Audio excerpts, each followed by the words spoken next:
Welcome to A Radical Guide's Resistance in Focus, where we highlight pivotal moments in the history of resistance against oppression in brief segments. I'm Jason Bayless, and today we're exploring the Soweto Uprising of 1976. The Soweto Uprising took place on June 16, 1976, in the Soweto township of Johannesburg, South Africa. This event was a direct response to the apartheid government's decision to enforce Afrikaans as the medium of instruction in black schools. This policy forced black students to learn in Afrikaans, a language associated with the oppressive regime and one that many students did not speak or understand well. Afrikaans was considered by many as the language of the oppressor.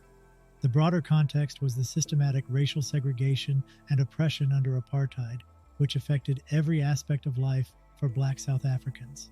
Students, led by the South African Students' Movement, organized a peaceful protest against this oppressive educational policy. On that fateful day, thousands of students marched through the streets of Soweto. The peaceful protest turned violent when the police opened fire on the unarmed students. The most iconic image from the uprising is the photograph of Hector Peterson, a 12-year-old boy who was shot and killed. The Soweto Uprising sparked a wave of protests and violence across South Africa.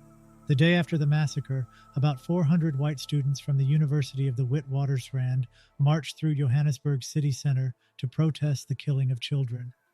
Black workers also went on strike and joined the demonstrations as the campaign gained momentum.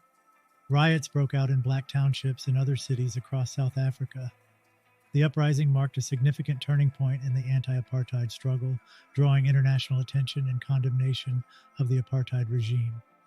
The immediate aftermath of the Soweto Uprising saw a brutal crackdown by the apartheid government, resulting in hundreds of deaths and widespread arrests. However, the uprising galvanized the resistance movement within South Africa and beyond.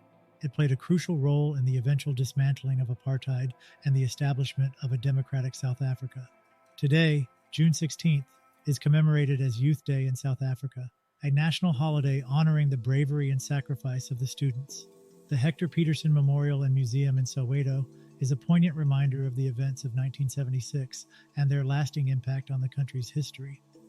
While students led the initial protests, women of all ages were instrumental in various aspects of the uprising. Women were planning and coordinating protest activities, often working behind the scenes. They helped spread information and rally community support for the protests, provided first aid and care for injured protesters, often at great personal risk, and supplied food, water, and other necessities to sustain them. Many women and girls directly participated in the protests. After the initial uprising, women continued to play crucial roles in various forms of anti-apartheid activism and community organizing. Despite their significant involvement, women's roles in the Soweto Uprising have often been marginalized or overlooked in historical narratives.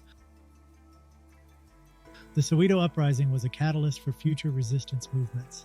It highlighted the resilience and determination of young South Africans and underscored the necessity of organized resistance and international solidarity in the fight against oppression. Thank you for joining us on Resistance in Focus. To learn more about the Soweto Uprising and other sites of resistance, visit A Radical Guide at radicalguide.com. If you appreciate our work and want to support our projects, consider making a tax-deductible donation. Your support helps us continue highlighting and preserving the stories of resistance that shape our world.